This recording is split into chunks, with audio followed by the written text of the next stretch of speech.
यानी उस बेंच पर जाना एक बेवकूफ़ी के अलावा कुछ भी नहीं हो सकता, इसको बेवकूफ़ी ही कही जाएगी। तो इनका ये था कि हिशाम उस्मानी साहब का नाम आ जाएगा, मेरा नाम पीछे रह जाएगा, लिहाजा उन्होंने भागते दौड़ते जाकर वो पिटीशन को दाखिल की और ऑब्जेक्शन में रिमूव कर दिया, जबकि वो अच्छी तरह जानते थे कि उस्मानाबाद के मामले में क्या फैसला हुआ। सिर्फ होड़, मैं असल पिटिशनर हूँ कि होड़ और की वजह से इस आदमी ने उसको लेकर गया। यानी एप्लीकेशन अगर दे दिए कि भाई मेरा वकील कोर्ट में, तो कोर्ट इनकी क्या गुलाम है क्या सुप्रीम कोर्ट? हिशाम हुसैन साहब ने रोक के रखा है उसको, उनके पास कोई डेट नहीं उनको मिली। जब आप खुद चले गए हैं फिर हिशाम उस्मानी का बहाना क्यों? ये हिशाम उस्मानी साहब का आड़ में अपनी खाल बचा रहा है ये शख्स। खालिद अहमद साहब, आज सुप्रीम कोर्ट का फैसला आया है औरंगाबाद नामांतरण को लेकर। मुश्ताक अहमद की जो याचिका थी उसे खारिज कर दिया गया। तो इस मामले को आप किस तरह देखते हैं? देखिए, ये सारा तारा पहले तयशुदा था।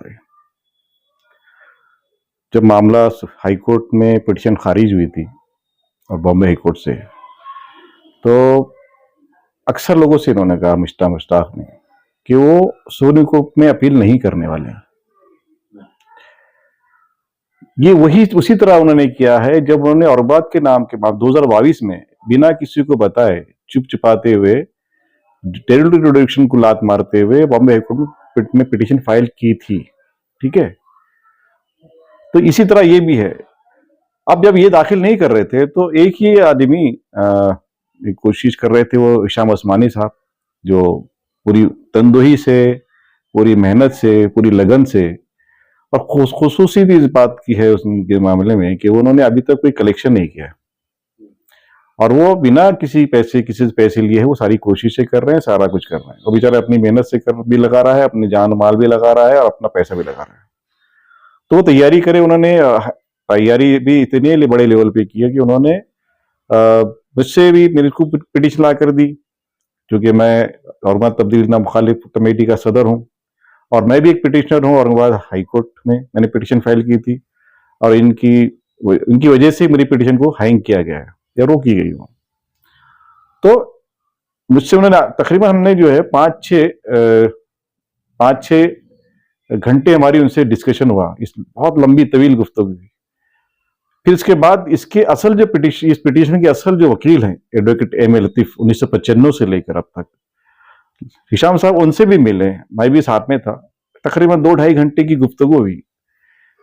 तो उसमें ये इसलिए मिल रहे थे हिशाम साहब सारे लोगों से, शहर के, ज़ियाउद्दीन सिद्दीकी साहब से भी उनसे मेरी सुना कि उनसे मुलाकात हुई, कई मीटिंगों में लोगों ने उनको बुलाया, वो गए बराबर, उनके सवालों के जवाब दिए उन्होंने। ये सब मामले हो रहे थे और उस सब इधर एक से एक सवाल आ रहा था, मुश्ताक साहब पिटीशन फाइल करने वाले नहीं, अपील में जाने वाले नहीं।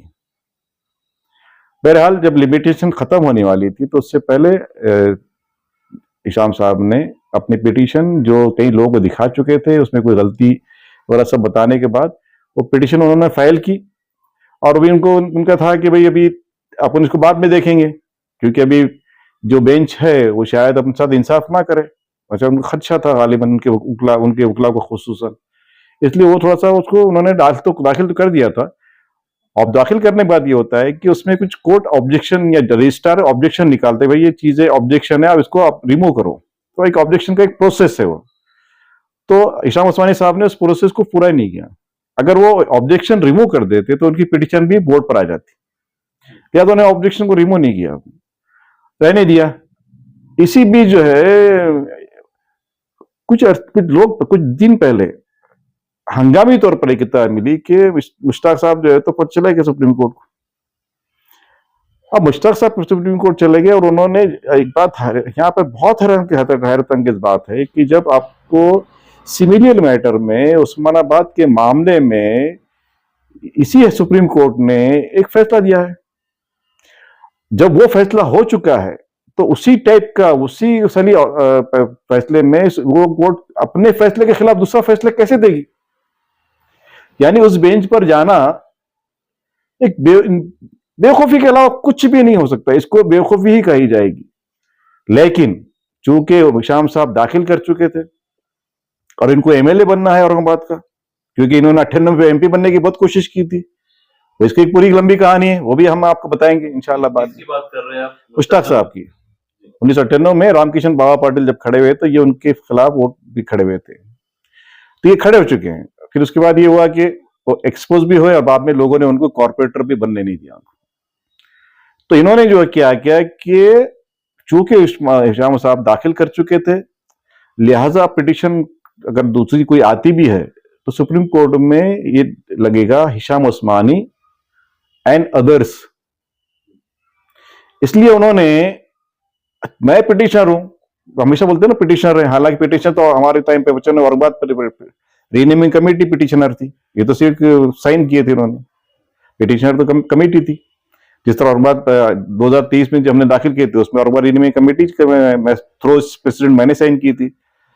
तो इनका ये था कि हिशाम उस्मानी साहब का नाम आ जाएगा और मेरा नाम पीछे रह जाएगा, लिहाजा उन्होंने भागते दौड़ते जाकर पिटिशन को दाखिल की और जो ऑब्जेक्शन भी रिमूव कर दिया उन्होंने, जबकि वो अच्छी तरह जानते थे कि उस्मानाबाद के मामले में क्या फैसला हुआ।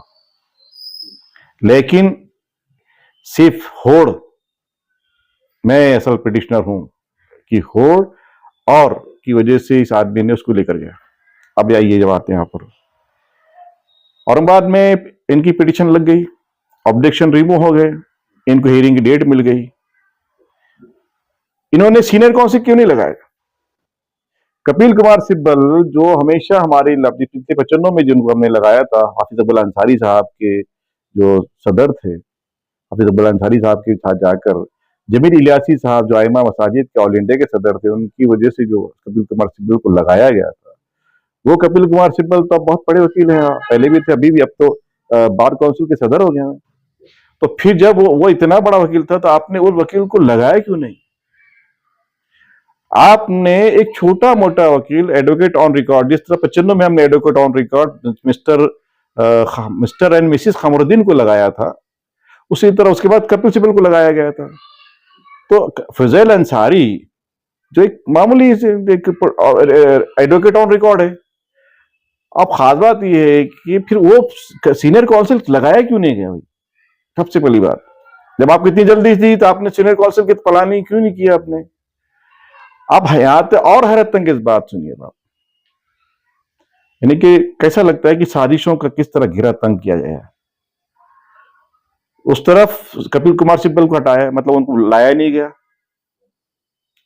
दूसरी तरफ फजल अंसारी साहब ने एप्लीकेशन अपनी एक छोटी सी जूनियर के हाथों, लड़की के हाथ से भिजवा दी कि भाई मैं बीमार हूं और डेट बढ़ाई जाए।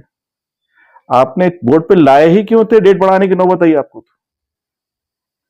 और कोर्ट ने यह कहा कि भाई आपने जब पिटीशन फाइल की है तो आप स्टेज पर आ जाते, इतना संगीन मामला है, वीडियो कॉन्फ्रेंस भी हो सकती है, लाइव आ जाते, वीडियो कॉन्फ्रेंसिंग के जरिए आते, क्यों नहीं आए? ये चीज का जवाब तो मुश्ताक साहब ने अभी थोड़ी देर पहले एक प्रेस हुई है, जिसमें बताए हैं कि हमने एप्लीकेशन पहले ही दे दी थी कि तबीयत खराब है, कल वकील हाजिर नहीं रहेंगे, और कोर्ट ने उसको वो नहीं किया। तो मतलब इसका मतलब ये है कि उनकी एप्लीकेशन देना है कोर्ट से बड़ी बात है क्या? वो चाह रहे थे, मतलब ये नहीं, एप्लीकेशन अगर दे दिए कि भाई मेरा वकील कोर्ट में, तो कोर्ट इनकी क्या गुलाम है क्या? सुप्रीम कोर्ट इनकी बात को मान लेगी? नहीं मानेगी ना। उनके मुताबिक वो चाह रहे थे कि हिशाम उस्मानी की उनकी पिटीशन साथ में चले। कैसे चलेगी हिशाम उस्मानी साहब की पिटीशन? कैसे चलेगी? उल्टा ये हुआ कि हिशाम उस्मानी साहब जो रोक के चलाने वाले थे, हिशाम उस्मानी साहब ने कहा था कि बेंच को चेंज होने के बाद, चूंकि उनके पास 90 दिन का टाइम है, लिहाजा वो बेंच चेंज होने का इंतजार कर रहे थे और उसके बाद उसको लगाने वाले थे। इनकी वजह से चूंकि लगा चुके थे, लिहाजा हिशाम उस्मानी साहब को भी अपने ऑब्जेक्शन रिमूव करके उनको क्यों में आना पड़ा। लेकिन उन्होंने अपने उसको फिर उन्होंने सोचा कि आ तो जाएंगे, लेकिन फिर जो है इनकी पिटीशन अगर खारिज होती है तो फिर मसला खत्म हो जाता, लिहाजा हिशाम उस्मानी साहब ने रोक के रखा है उसको, उनके पास कोई डेट नहीं उनको मिली। जब आप खुद चले गए फिर हिशाम उस्मानी का बहाना क्यों? ये हिशाम उस्मानी साहब का आड़ में अपनी खाल बचा रहा है ये शख्स, ये जो खाल बचाने की ये साजिश कही जा सकती। अरे आपको क्या जरूरत थी भाई? आपके पास 90 डेज थे ना, आप एडमिट करवा देते, ऑब्जेक्शन रिमूव नहीं करते आप। किसने रोका था आपको? आपके सामने उस्मानाबाद के मामले में उसी बेंच ने आपके खिलाफ में फैसला दे दिया है। देखिए क्या होता है कि जजेस होते हैं, उनके अपनी अपनी सोच होती है, उनके अपने अपने व्यूज होते हैं, उनके अपने कानून को समझने की सलाहियतें होती है। इसी मामले में आइए 2023 में एक पिटिशन फाइल की थी अश्विनी उपाध्याय ने सुप्रीम कोर्ट में। उसका कहना था कि औरंगाबाद हिंदुस्तान भर में जितने शहर, तालुके, गांव, चौक और मोहल्ले मुसलमान लोगों के नाम पर है, उन सबको चेंज करने के लिए कमीशन बनाया जाए और कमीशन बनाया जाए और वो कमीशन को ऊपर आदेश दिया है कि पूरे सारे नाम चेंज किए जाए। तो उस जस्टिस जोसेफ साहब ने और जस्टिस राज रत्ना मैडम ने इतना भयानक क्या डाटा है वो पिटिशनर को, और पिटिशन को खारिज किया था उन्होंने। आप लास्ट इंटरव्यू में भी ये डिटेल में बताया जी। तो कोर्ट के व्यूज होते हैं, कोर्ट अपनी अपने तौर पे सोचती है। कोर्ट को पाबंदी नहीं है। कोर्ट जो कानून देखती, जो हालात देखती, जो एविडेंसेस होते हैं, कोर्ट उस पर फैसला करती है। जब ये कोर्ट का मूड नहीं था या उनकी अपनी राय होती है, अगर आपको किसी कोर्ट का कोई फैसला पसंद नहीं आया तो आप कोर्ट के खिलाफ नहीं बोल सकते। आपको अपील जाइए, किसने रोका आपको खिलाफ। तो ये जो है, जब आपका ये नीचे की कोर्ट में आपका फैसला गलत हो गया था आपके हिसाब से, तो आप जब अपील में जा रहे थे तो आप ऐसी बेंच को तय करते जो राजरत्ना मैडम या जो मिस्टर जस्टिस जोसेफ जैसी होती। आपको ये पता था कि ये जज अपने को इंसाफ नहीं मिलने वाला इस कोर्ट से, क्योंकि ऑलरेडी उन्होंने खारिज कर दी। देखिए, एक ही पिटीशन को, जब एक ही मामले में पिटीशन को जब कोर्ट खारिज करती है तो वैसी पिटीशन में कैसे अलाउ करेगी? यानी ये कैसे होगा कि एक ही पिटीशन में, एक ही मामले में दो अलग अलग फैसले कैसे मुमकिन है? कैसे देगा कोर्ट? तो आपका बोलने मकसद ये आ रहा है कि ये एक साजिश के तौर पे किया गया। 100% स्क्रिप्टेड है ये सब साजिश है। ये किसके बोलने पे किया जा सकता है? चंदा चौकड़ी पूरी एक शहर की, उसका नाम करेंगे उसका भी जो है बहुत जल्द। अभी देखिए, हमारी कमेटी जिंदा है। हमारी कमेटी में से जो है तो हमारे सदर हलीम अशरफ का इंतकाल हुआ है, नायब सदर यूनुस मोतीवाला का इंतकाल हुआ है, और मोहम्मद खान साहब का इंतकाल हुआ। और अभी हाल ही में हमारे जो खाजिन थे हसन पटेल, अभी उनका इंतकाल हुआ कुछ महीने पहले। लेकिन हमारी कमेटी जिंदा है, सारे लोग जिंदा है। जैसे कि हमारी पुराने एक शोएब खुसरो साहब थे फॉर्मर टाइम्स के, हमीदुद्दीन दाबा साहब थे हमारे साथ में आदत कॉलेज के प्रिंसिपल मजहर मोहिउद्दीन साहब थे, हमारे साथ में तकी भाई थे, हमारे साथ में रशीद महमूद थे, हमारे साथ में सिकंदर अली इंजीनियर साहब थे, हमारे साथ में हमारे जो कमेटी के जो मेम्बरान हैं, जो ओहदेदारान हैं, जैसे कि अयूब खान नाना, रफीक अहमद, शफीक अहमद, जलील पानवाले, जावेद सिद्दीकी, इवन जो है तो हमारे नौजवान लड़का था हमारे पास गालिब हतरश, और जावेद सिद्दीकी साहब हमारे, सालिक हसन खान हमारे मेंबर हैं, इकबाल अंसारी साहब, हाफिज इकबाल अंसारी हमारे एग्जीक्यूटिव मेंबरान हैं, ये ओहदों पर है। और मुझको नाम याद नहीं आ रहे, कितने ही नाम थे। ये सब जितने भी नाम आप लिए, ये लोग में से कोई भी फ्रंट पर क्यों नहीं आ रहा है? सब फ्रंट पे है। ये ऑलरेडी बाज़ाब्ता तब्दील नाम मुखालिफ कमेटी की बाज़ाब्ता मेंबरशिप है। हमारे साथ आज में हमने अब नए नाम जुड़े, जैसे कि सोहेल ज़कीउद्दीन का नाम जुड़ा, एक डॉक्टर हमारे दोस्त है उनका नाम जुड़ा, और अभी जो है मिराज साहब हैं, तो उनका नाम हमारे साथ में जुड़ा। हमारे साथ कुछ लोग जैसा कि अनंत भवरे साहब का नाम हमारे साथ जुड़ा। कई लोग हमारे साथ जुड़े, मतलब पुराने लोगों के अलावा भी और नए लोग भी आए हैं। ये जो आज का नहीं, उसके अलावा अखबारात के में से जैसा हमने शोएब खुसरो का जिक्र किया, वो हमारे साथ थे, क्योंकि नायब सदर थे शोएब खुसरो। उसके बाद उसी अखबार के तहसीन खान, वो हमारे साथ थे। उनके बाबा जो इमारत शरिया अमीर रहे हैं, वहीद काका, अल्लाह उनको जन्नत नसीब करे, वो हमारे साथ थे। एक पूरी बॉडी हमारे साथ थी। इसके अलावा आज आपके ईटीवी में जो अजहरुद्दीन है, वो हमारे साथ थे। जब रैबर में थे, वो रैबर के मोइन सिद्दीकी साहब हमारे साथ में थे। इधर जो है तो तहसीन भाई, कितने लोग, हमीद भाई, हफीज भाई, कितने पत्रकार हमारे साथ थे, कितने लोग हमारे साथ थे। इतना बड़ा एक पूरा वो था कि आज भी वो लोग हैं। और हम बहुत जल्द जो है एक ऐसा प्लेटफॉर्म लेकर आ रहे हैं जहां पर हम इस सब लोगों को खड़ा करेंगे और उससे वो बताएंगे औरंगाबाद वालों की क्या सच्चाई क्या है, हकीकत क्या है। तो वो लोग हैं अभी। अब वो हम लोग कोशिश प्लान कर रहे हैं कि किस तरह एडवोकेट एमएल लेती है। अच्छा एक बात बताइए, मुश्ताक साहब का कहना है कि उन्होंने 22-26 साल से लड़ रहे हैं। देखिए एडवोकेट एमएल लतीफ जिन्होंने पिटीशन फाइल की थी हाई कोर्ट में और जिनकी पूरी मेहनत थी, आप जाके उनसे पूछ लीजिए ना असल कौन था। जाइए, जो पिटिशनर थे एमएल लतीफ उनसे पूछ लीजिए, तो सारे सवालों के जवाब मिल जाएंगे। सारे सवालों के जवाब उन तमाम लोगों के पास जाने से मिल जाएंगे जो पुराने तामीर थे। खुद हमारे जवाबुद्दीन सिद्दीकी हमारे मेंबर रहे, आप पता है आपको, गवर्नमेंट काउंसिल के एग्जीक्यूटिव मेंबर थे वो। मैं भी उनका इंटरव्यू दिया हुई हूं। हाँ, और उन्होंने खास बात यह है कि जब भी नुमाइंदा काउंसिल की मीटिंग, उन्होंने अपनी कमेटी जो तब्दीली मुखालिफ कमेटी की किसी को नहीं बुलाया। अबू बकर रहबर हमारी पुरानी कमेटी के सेक्रेटरी हैं और इस कमेटी में भी हमारे पास वो सेक्रेटरी रहे, बनाए हमने उनको। तो ये जो है वो सारे लोग अभी भी हैं। सिर्फ प्रॉब्लम ये है कि ये जो मामला हुआ एक अपनी अना का मामला था। सबसे पहली गलती आपका जुरिडिक्शन नहीं था, टेरिटोरियल जुरिडिक्शन नहीं था, आप बॉम्बे हाई कोर्ट गए और उसके बाद जब बेंच सही नहीं थी आप सुप्रीम कोर्ट गए। इस पे मेरी भी मुश्ताक साहब से कुछ वक्त पहले बात हुई थी जी।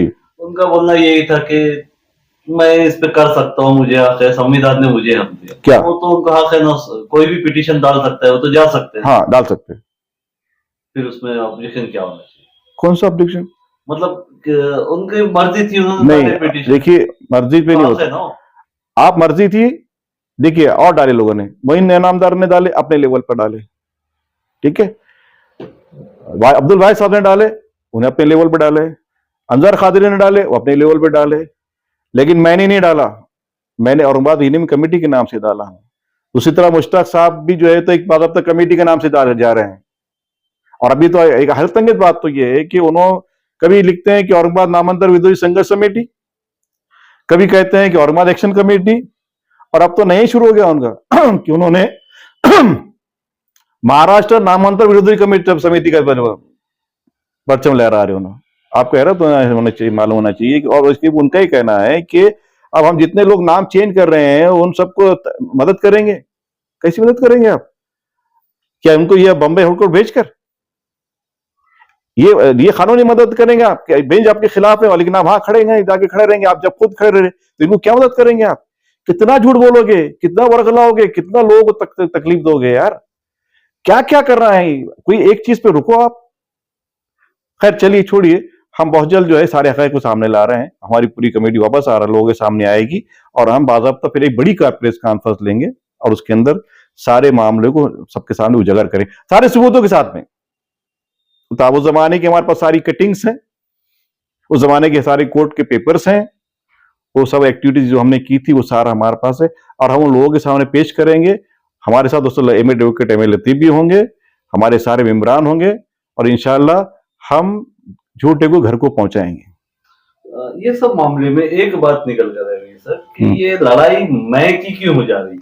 मतलब मैं गया, मैं किया, मैं ये कर रहा हूँ, सब लोग मिलकर एक जगह आकर क्यों नहीं इस पे काम कर पाए? सब जगह एक जगह ही थे ना। औरंगाबाद तब्दीली मुखालिफ कमेटी पहले भी एक थी ना, तो क्यों नहीं आए? आपको छोड़ के भागे क्यों? ये सब जो है पॉलिटिकल लोगों का खेल है। ये अपने नाम को चमकाने के लिए ये सब खेल खेल रहे हैं। और खास बात ये है कि यूसुफ मचाला साहब की जहां तक बात है, वो होंगे बहुत सीनियर वकील, इसमें कोई शक नहीं, काबिल होंगे वो, लेकिन वो खुदा है कि वो सिविल लॉयर नहीं है, वो क्रिमिनल लॉयर है। अपने उसमें बहुत मशहूर होंगे, बहुत माहिर होंगे वो, लेकिन इस मामले में वो नहीं थे। हो सकता है उनसे कोई गलती हुई होगी। अगर वो सही होते तो वो कहते कि मिस्टर मुश्ताक आप जो है तो औरंगाबाद हाई कोर्ट जाइए। इसलिए कि जब ये मामला बॉम्बे हाई कोर्ट में पहुंचा था तो दत्ता साहब कोर्ट जज थे, उन्होंने उठते ही पूछा था मिस्टर मचाला से कि ये औरंगाबाद हाई कोर्ट का जुडिक्शन है, आप यहाँ क्यों आए? उनको डेट बढ़ा के लिए बाबे गंगापुर वाला साहब बेंच पर आए थे, चीफ जस्टिस बोलकर, उन्होंने भी सेम कहा था कि भाई आपको तो औरंगाबाद हाई कोर्ट जाना चाहिए था, वापस यहाँ क्यों आए? फिर उसके बाद जब सॉलिसिटर जनरल ने गवर्नमेंट ऑफ महाराष्ट्र की तरफ जवाब दाखिल किया तो उसने पहले पैरा में ये लिखा था कि चूंकि मामला औरंगाबाद टेरिटोरियल जुरिडिक्शन का है और ये औरंगाबाद हाईकोर्ट को जाना चाहिए था, लिहाजा ये और बॉम्बे हाईकोर्ट को है, लिहाजा इनको विद कॉज खारिज किया, डिसमिस किया जाए। अदालत कह रही है, एक जज कह रहे हैं, सुप्रीम कोर्ट के, हाई कोर्ट के जज, चीफ जस्टिस कह रहे हैं आप औरंगाबाद क्यों नहीं गए, यहाँ क्यों आए। उसके बाद दूसरे जज गंगा पवाला साहब कह रहे हैं कि आप औरंगाबाद हाई कोर्ट क्यों नहीं गए, यहाँ क्यों आए। और फिर सॉलिसिटर जनरल खुद कहता है कि ये मामला वहां का, ये यहाँ चला रहा है। अच्छा, ये सब मामले में अभी जो फैसला आया है, अब इसके बाद मुश्ताक अहमद साहब का कहना आ रहा था कि अभी जो प्रेस कॉन्फ्रेंस हुई कि हम फिर से रिव्यू पिटीशन डालेंगे। अभी भी मामला बचा है कुछ, नाम का वापस आ सकता है, सुप्रीम कोर्ट में उम्मीद बाकी है, या फिर ये खारिज हो चुका? देखिए क्या है कि जब आपके पास वक्त था, अपने सीनियर काउंसिल को लाइन लगाया, आपके वक्त था तो आपका वकील आपकी कोर्ट में नहीं पहुंचा, एक मामूली बच्ची को भेज दिए। आपके पास वक्त था, आप क्या कहते बेंच के चेंज होने का इंतजार करते। जब आपने सब ये नहीं किया और आपने दरवाजा बंद कर दिए, तो रिव्यू पिटीशन से क्या होने वाला है। ये क्यों भाई, जब आपके हाथ में सब कुछ था तब आपने सब छोड़ दिया। आप कह रहे कि नहीं मैं रिव्यू पिटीशन दाखिल करूंगा, उससे क्या होने वाला है। और जो उस्मानी साहब की पिटीशन है वो भी बाकी है, उस पर कुछ हो सकता है मामला, या वो भी रिजेक्ट की जा सकती है। देखिए ये तो कोर्ट के ऊपर डिसाइड करता है, कोर्ट करता है कि कोर्ट आज के फैसले से उस पिटीशन फर्क पड़ सकता है। फर्क पड़ने के इम्कानात हैं, ऐसा नहीं कहा जा सकता कि ऐसा नहीं, क्योंकि बहुत ज्यादा फर्क पड़ सकता है। क्योंकि उस्मानाबाद की पिटीशन खारिज हुई, और बात की होगी सिविलियर मैटर में आपके भी खारिज कर रहे हैं, कोर्ट कहेगी, तो क्या करेंगे। लेकिन कोशिश करेंगे कि इसको हम किस तरह से उसको चला सकें। ये सब आपकी कमेटी के लोगों के अलावा आपको कोई ऐसे पॉलिटिकल पर्सन औरंगाबाद के बड़े किसी का ऐसा सपोर्ट था इस केस में 95 से? देखिए बहुत लोगों का था, मतलब कि इतने लोगों का था ऐसा कि अभी फयाज खान साहब है, बहुत बड़े बड़े लोग हैं, Yusuf Motiwala and family tourist हमारे साथ थी, और अपने सिकंदर अली इंजीनियर का बहुत बड़ा रोल था।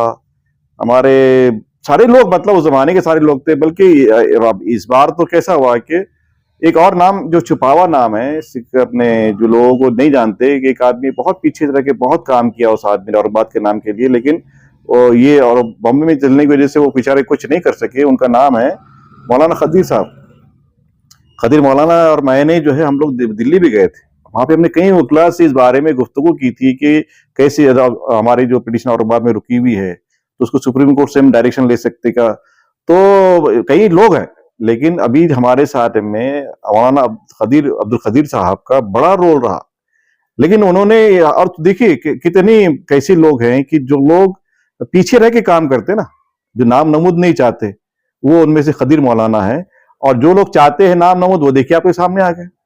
खदीर मौलाना ने, मुझको नहीं याद है कि कभी इतना सब उन्होंने किया। 8-15 दिन वो दिल्ली में बैठे रहे, सारे जजेस से मुलाकात करते रहे इस मामले में। कई सुप्रीम कोर्ट के जजेस जो रिटायर हो चुके थे, उनसे उन्होंने मुलाकातें की, और इस बारे में क्या हो सकता था क्या नहीं हो सकता वो सारा उन्होंने किया। उसमें उनका पैसा, वक्त और सब कुछ खर्च हुआ। लेकिन उस आदमी ने कभी आकर किसी को स्टेटमेंट नहीं दिया कि मैंने ये किया या मैंने वो किया। और ना उन्होंने कोई इस तरह कोई पिटीशन दाखिल की है जिससे इनको नुकसान हो सके। उस आदमी ने बहुत ही इस्तेकामत के साथ में बाहर रहकर, अंदर रहकर कोशिश की है, और लेकिन कभी अपने नाम को उजागर नहीं किया। ऐसे काम होना चाहिए। इसमें आगे आपकी क्या मतलब कोशिश रहेगी? जो आप इल्जाम लगा रहे हैं मुश्ताक अहमद साहब पे, उनके तो उनके साथ आपका आगे मामला क्या रहेगा? इल्जाम कहाँ लगा रहे हैं? हम तो सच बयान कर रहे हैं जी। सच और इल्जाम में फर्क होता है। देखिए जो सच है वो सच है।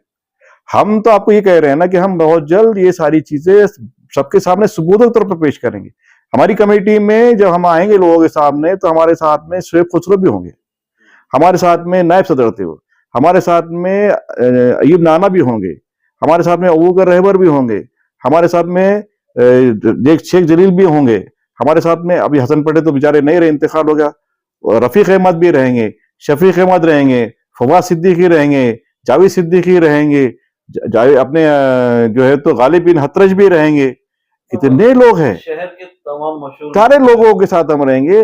मौलाना हाफिज अकबर अंसारी रहेंगे, जवाद सिद्दीकी साहब भी हमारे साथ हैं। हम उनको भी कोशिश करेंगे वो आए कि हमारे साथ, कि भाई चलो आप लोग हम हक बयान करो। जवाद सिद्दीकी साहब, हालांकि इससे पहले मीटिंगों में कई बार जब वो शुरू हुआ था तो मैंने जवाद सिद्दीकी साहब से कई बार बात की, लेकिन उन्होंने, अवैध साहब है, इनसे मैंने कई बार बात की, लेकिन ये खींचे रहे लोग। तो हम कोशिश करेंगे वो आए एक साथ, कुछ और कर, कुछ सोच के बैठ के सोचते हैं, कुछ मिलते हैं, तो ये सारी बातें हैं। और खालिद शकील है यहाँ कर, हमारे अजमल खान साहब हैं, अरे कितने लोगों के नाम लो मैं आपको।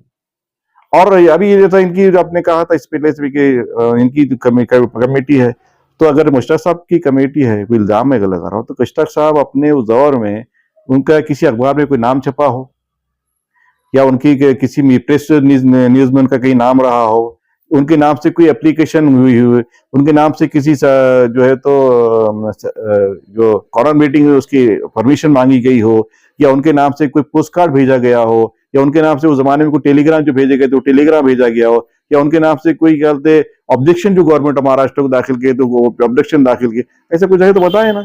हमारे पास तो सारा कुछ है, हमारे पास तो गट्ठे भरे हुए हैं उस जमाने की सारी एक्टिविटीज के।